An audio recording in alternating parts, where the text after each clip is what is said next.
Nós éramos da IEB, um dos pastores da IEB, junto com o pastor Miquel e o pastor Salomão, e aqui nós ajudamos a erguer esse templo.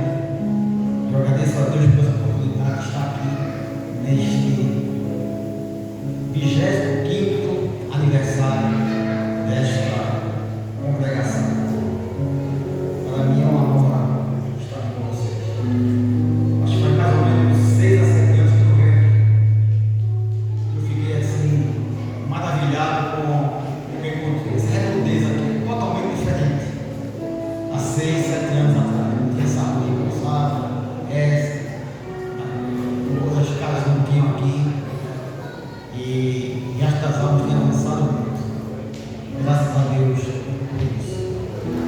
Meus amados, vamos nos colocar em pé, fazer um pouquinho de exercício para lermos a palavra de Deus.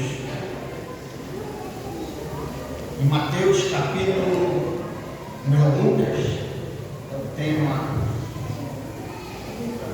deste aniversário, capítulo 9, Lucas capítulo 9, a partir do verso 23. Nós vamos ler todo o texto, do 23 ao 27.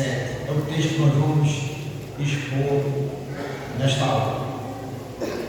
Lucas capítulo 9, 23 ao 27.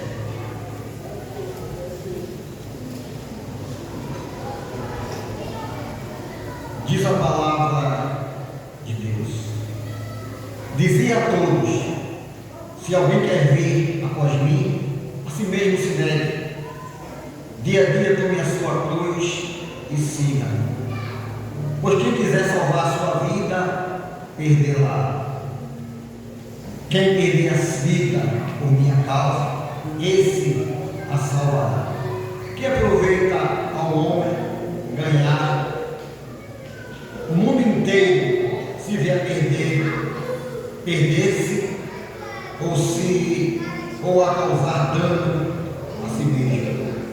Porque qualquer que de mim e das minhas palavras se envergonhar, dele se envergonhará o Filho do Homem, quando vier na sua glória e na do Pai e dos santos anjos. Verdadeiramente vos digo, alguns dos que aqui se encontram que de maneira nenhuma passarão pela morte até que vejam o reino de Deus. Deus quer falar com você nessa noite. Tenha certeza disso.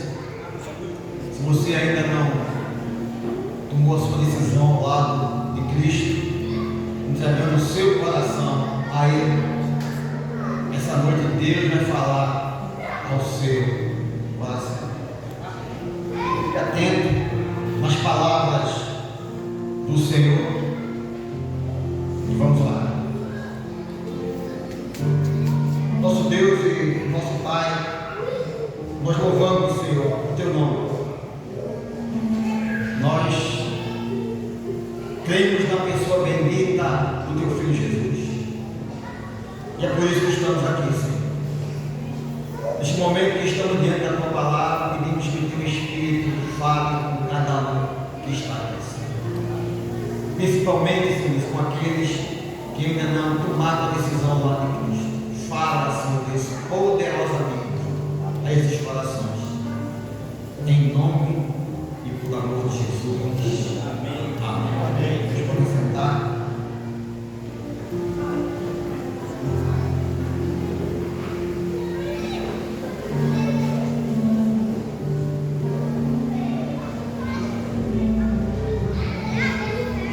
A essa altura do seu ministério, do ministério de Jesus, Jesus já era conhecido por muitas pessoas.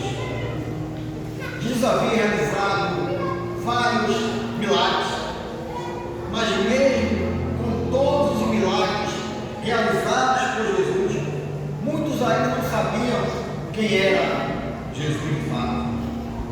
No verso 7 desse mesmo capítulo 9, Diz que Herodes ficou perplexo quando soube tudo o que se passava com Jesus.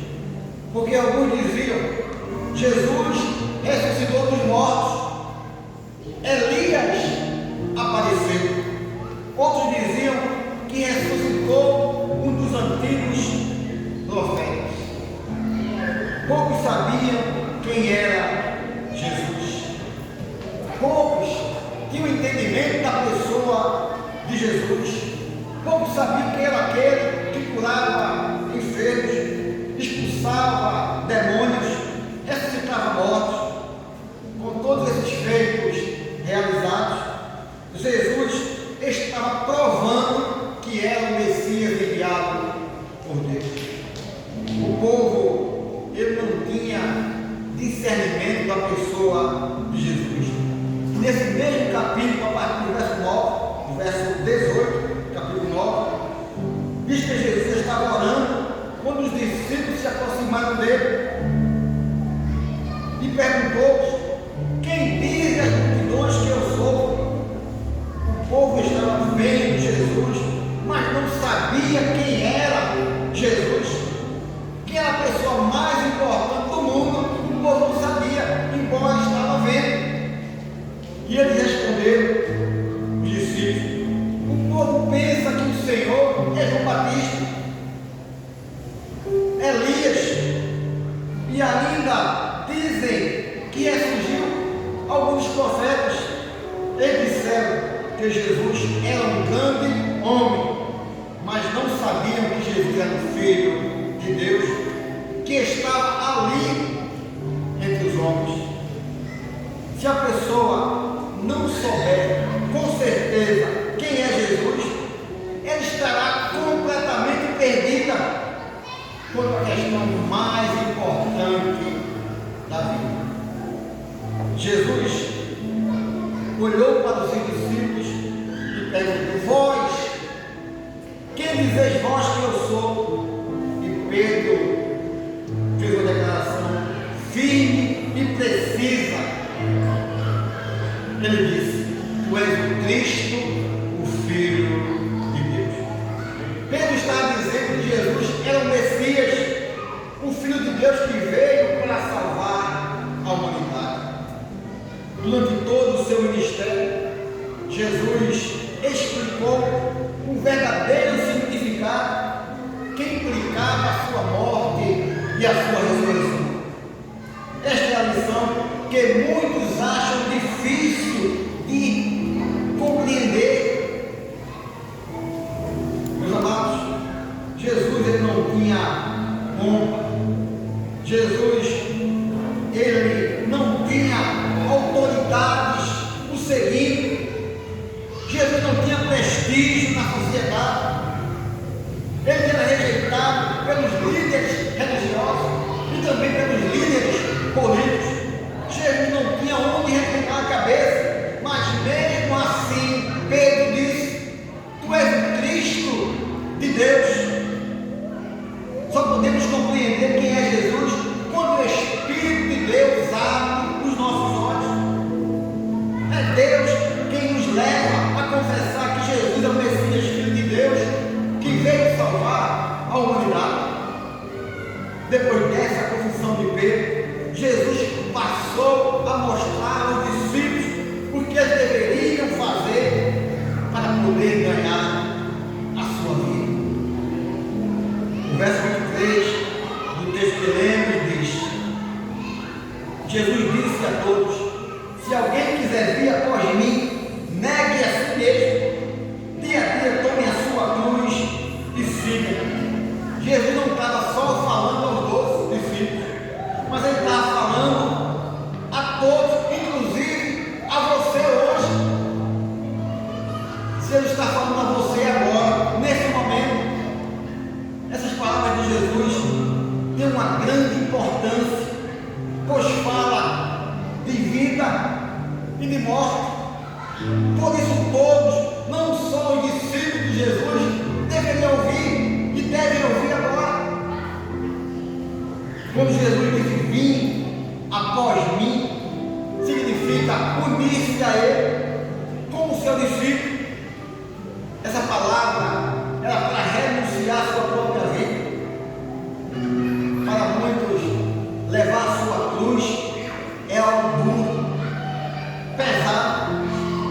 Mas o grande desafio do discípulo é ter prazer, é se alegrar em levar a sua cruz.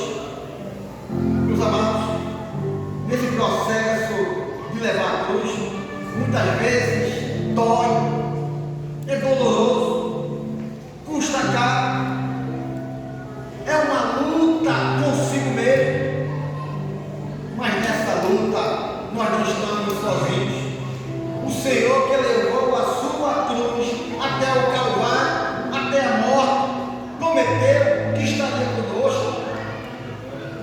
Há uma exigência para cada um levar a sua cruz, mas ao obedecer os seus mandamentos, Jesus, ele primeiro tomou a sua cruz e agora ele exige o mesmo de quem quer o seguir. Tome a sua cruz.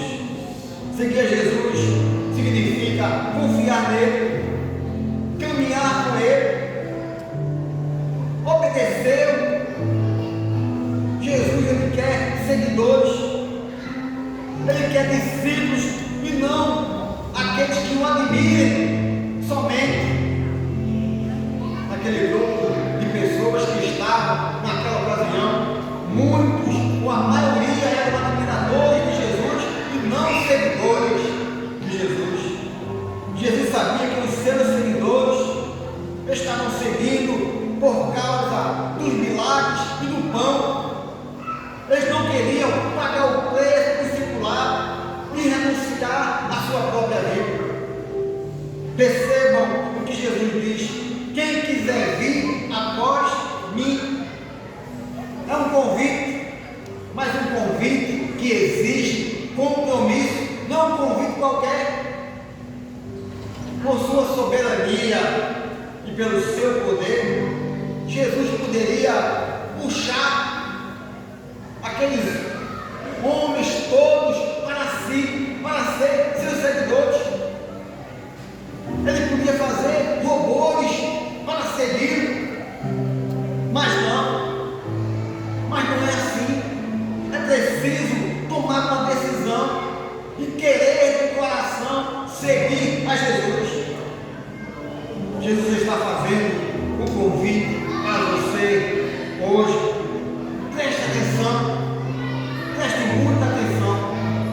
Muitos querem os benefícios do Evangelho, querem saúde, querem prosperidade, paz, querem os milagres, mas não querem se arrepender e seguir a Jesus.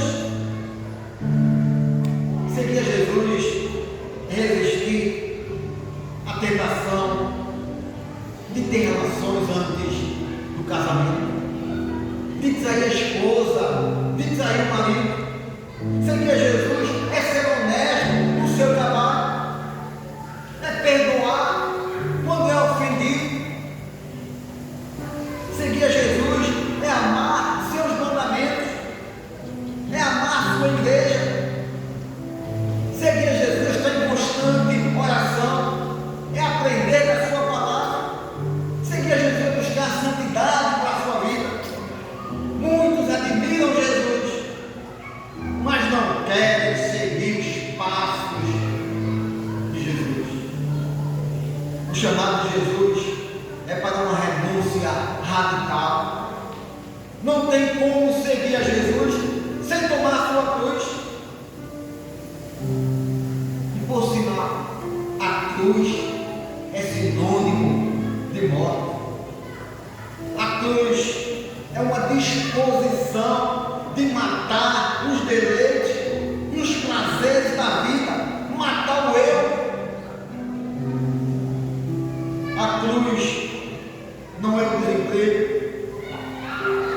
não é o inimigo, a cruz não é uma doença, não é um casamento infeliz.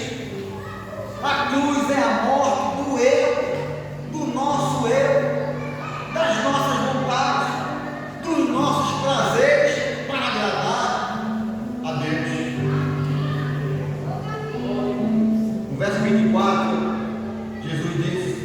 Quem quiser salvar a sua vida, a perderá. E quem perder a sua vida por minha causa, esse a salvará. Mais uma vez, Jesus, ele fala de uma escolha e deixa a decisão com a pessoa. Quem quiser salvar a sua vida, perdê-la. Quem quiser perder a sua vida por minha causa, esse a salvará. Duas coisas Jesus deixa claro nesse texto: ganhar para perder e perder para ganhar. Primeiro, como a pessoa ganha a vida e ao mesmo tempo perde essa vida. Para muitos, seguir a Cristo é perder as coisas boas que a vida oferece. Elas não veem sentido algum em renunciar aos prazeres da vida pela salvação oferecida por Cristo. Elas não veem sentido nenhum perder o melhor dessa vida segundo elas para seguir a Cristo. Satanás lhe promete prazeres desse mundo, mas no final é sofrimento, é separação eterna de Deus. Pense numa coisa que você comeu ontem. Pense. Hoje, o máximo que você pode ter é a lembrança de uma comida gostosa que você comeu ontem. Mais nada além disso. Porque passou.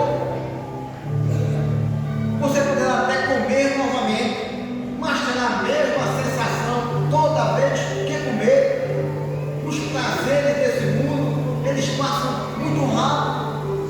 A vida vai passando rápido demais. 25 anos dessa congregação.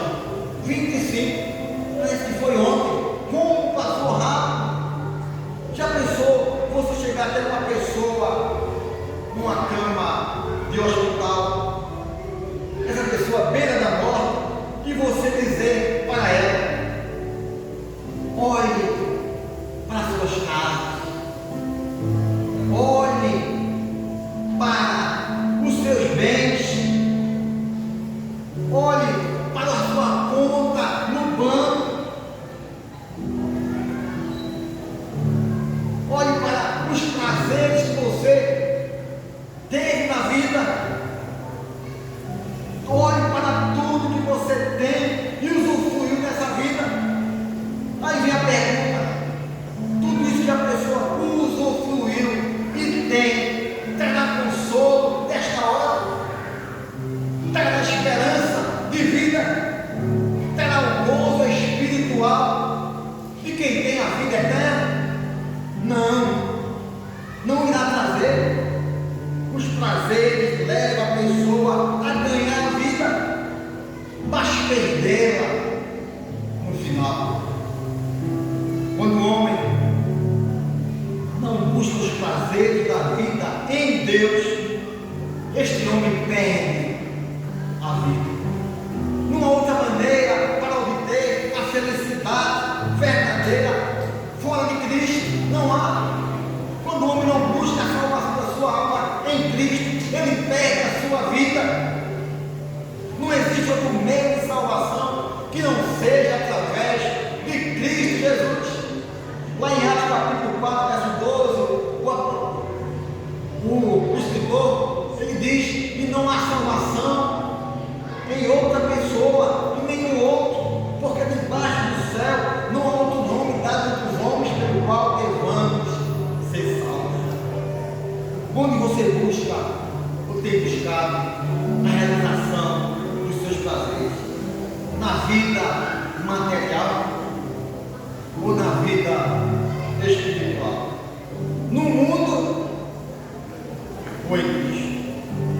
Infelizmente, o que move o mundo é o dinheiro. O dinheiro é quem manda na vida de muitas pessoas. O dinheiro tem sido o Senhor de muitas vidas. Quem não conhece Jesus vai achar que seguir Jesus está perdendo tempo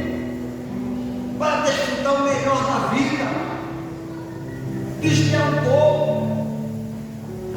Quem não conhece Jesus e vai reconciliar os prazeres desse mundo para levar a sua cruz e obter a vida eterna, dizem eles, é loucura quem faz isso. O homem sem Jesus, o seu tesouro está nas coisas terrenas, onde a traça e ferrugem corrói. Os amados, o homem sem Jesus é um morto que anda, sente prazer, mas está morto em seus pecados e delitos. O homem sem Jesus é um homem sem vida. No verso 25, Jesus disse: de que adianta uma pessoa ganhar o mundo inteiro se vier perder ou causar dano a si mesmo? O que Jesus queria dizer em ganhar o mundo inteiro? Podemos entender como ter prestígio, posição, dinheiro, prazeres, vida de regalia, ou seja, uma vida centrada em si mesmo. Aqui na terra há um desnível muito grande entre que possuem as coisas materiais e aqueles que não possuem. Mas também há um desnível muito grande entre aqueles que têm Jesus como Senhor da sua vida e aqueles que não têm Senhor, Jesus como Senhor da sua vida. Sabe que nivela o mundo? Sabe quando o mundo vai estar nivelado? Na hora da morte. Na hora da morte, todo mundo é igual. A pessoa ela pode ser sepultada no melhor cemitério, ter o melhor caixão, o melhor túmulo, mas está morta com quem teve um simples sepultamento. Está morta que vai ser comida pelos vermes, da mesma forma. Sabe o que vai desnivelar os dois?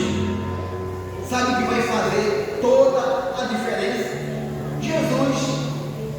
Somente Jesus faz a diferença na vida das pessoas. Somente Jesus desvela de uma forma total. Se a pessoa morreu tendo Jesus como seu Senhor e Salvador, ganha uma vida eterna. O texto diz que adianta uma pessoa ganhar o mundo inteiro e vir a perder ou causar dano a si mesmo. Meus amados, nada se compara ou pode se comparar à vida eterna. Em 1 Timóteo capítulo 6, verso 7, Paulo diz: porque nada trouxemos para este mundo, nem coisa alguma podemos levar. Ninguém leva nada no caixão, ninguém leva nada no bolso. Quando for enterrado, pode até levar, mas desaparece. A pessoa que passa a vida correndo atrás de um tesouro que perece, aí sim é loucura. É correr atrás do vento. De correr atrás do vento, diz o pregador, é loucura. É correr e não chega a lugar nenhum. Que adianta ganhar o mundo inteiro, correr e perder a alma, perder a vida? Tem gente que não tem bens materiais, não tem posses, não tem saúde, não goza do prazer dessa vida e pior ainda, não tem Jesus. Jesus, ele não é para os pobres. Jesus não é para os ricos. Jesus é para todos aqueles que querem carregar a sua cruz e ir após eles, seja ele pobre ou seja ele rico. A salvação da alma vale mais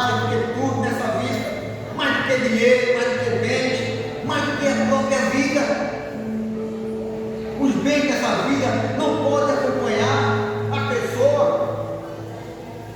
A ovelha pode acompanhar ou acompanha a pessoa até certo ponto, mas a salvação, ela começa aqui e vai permanecer para sempre. Jesus contou uma história,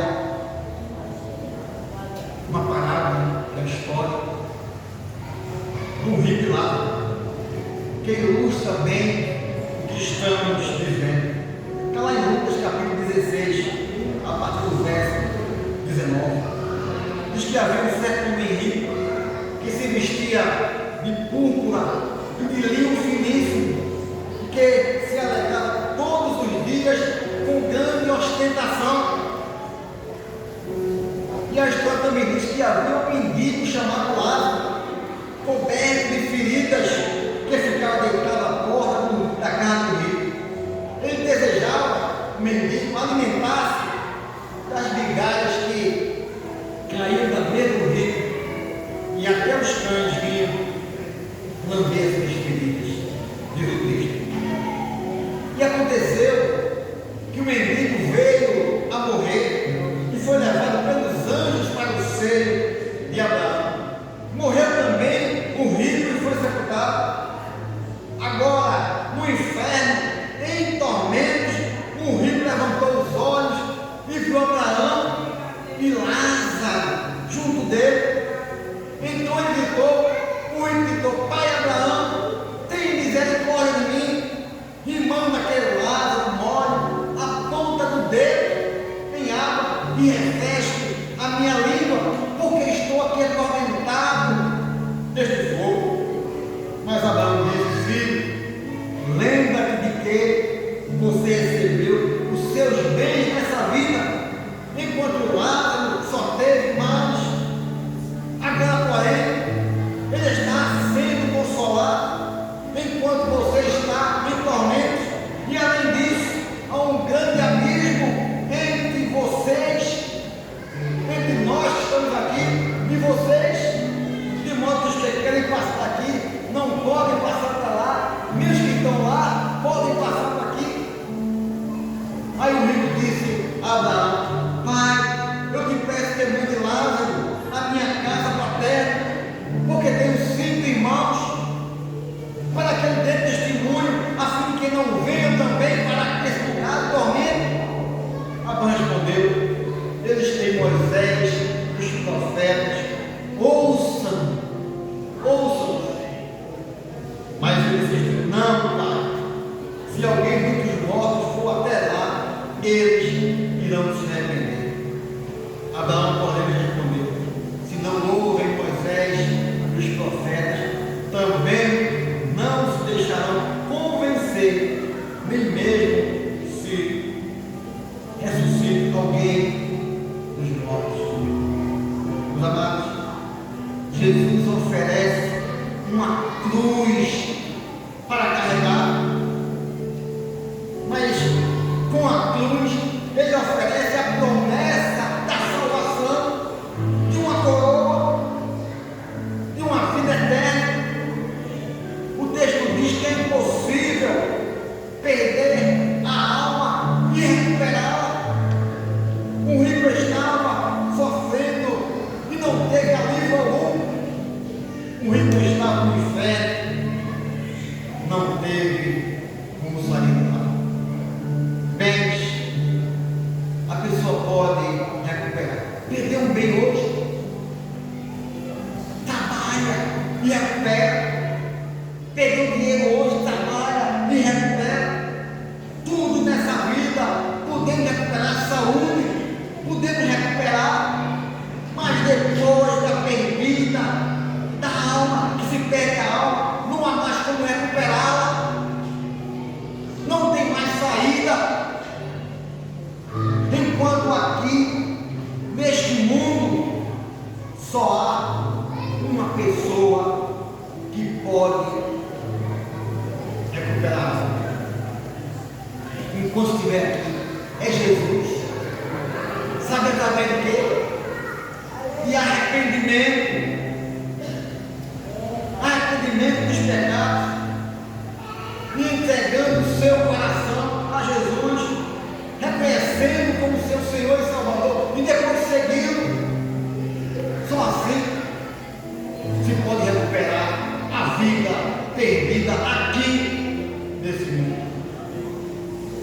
26 diz: pois quem se envergonhar de mim e das minhas palavras, dele se envergonhará o Filho do Homem, quando vier na sua glória e na glória do Pai e dos santos anjos.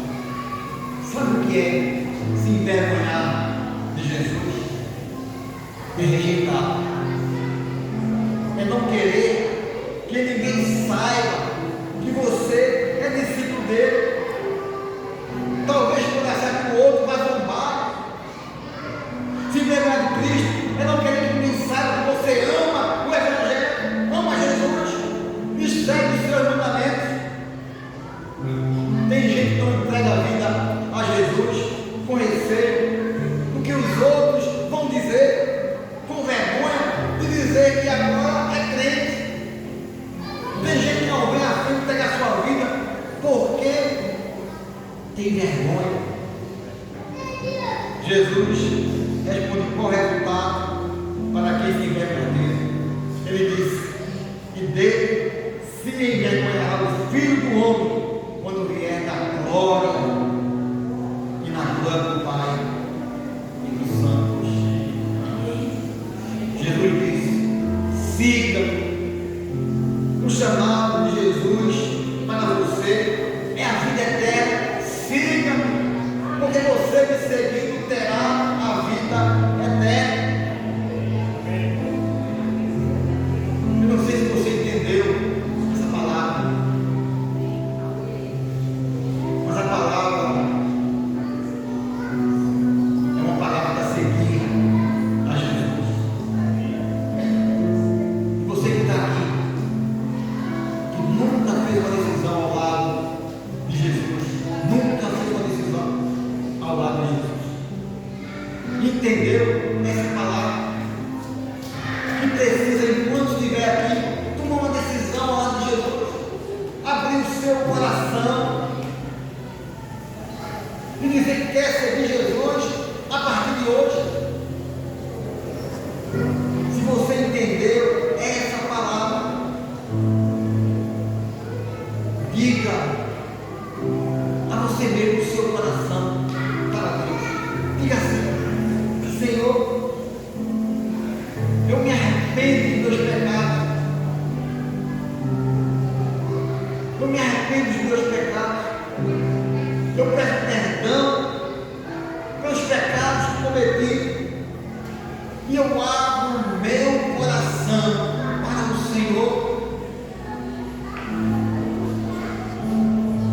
E recebo o Senhor. Reconheço o Senhor como meu Senhor, como meu Salvador. A partir de hoje eu quero te seguir, ser um discípulo do Senhor e obedecer os teus mandamentos. Eu queria que a igreja estivesse orando nesse momento. Baixa a sua cabeça.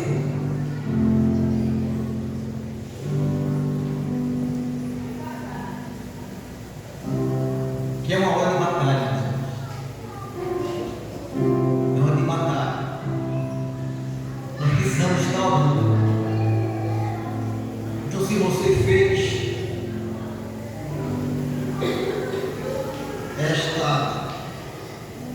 esse fogo no seu coração, fez essa oração no seu coração, pedindo a Jesus perdão, se arrependendo e reconhecendo como Senhor e Salvador, sabendo que não há outro caminho.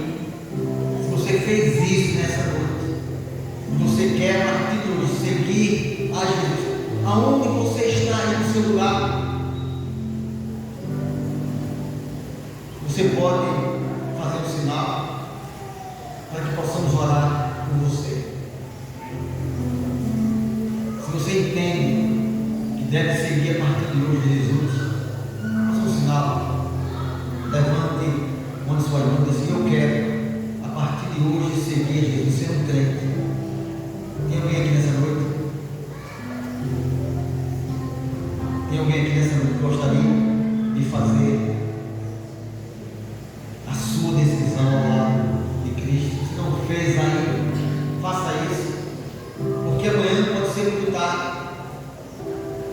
sabe o que vai acontecer amanhã. E daqui a pouco, e alguém aqui nessa noite gostaria de tomar uma decisão, não tomou ainda a decisão ao lado de Jesus, e quer caminhar com essa igreja, caminhar ao lado de Jesus. Faça um sinal. Eu não vou insistir, mas eu queria dar mais uma oportunidade a você. Se você não fez ainda,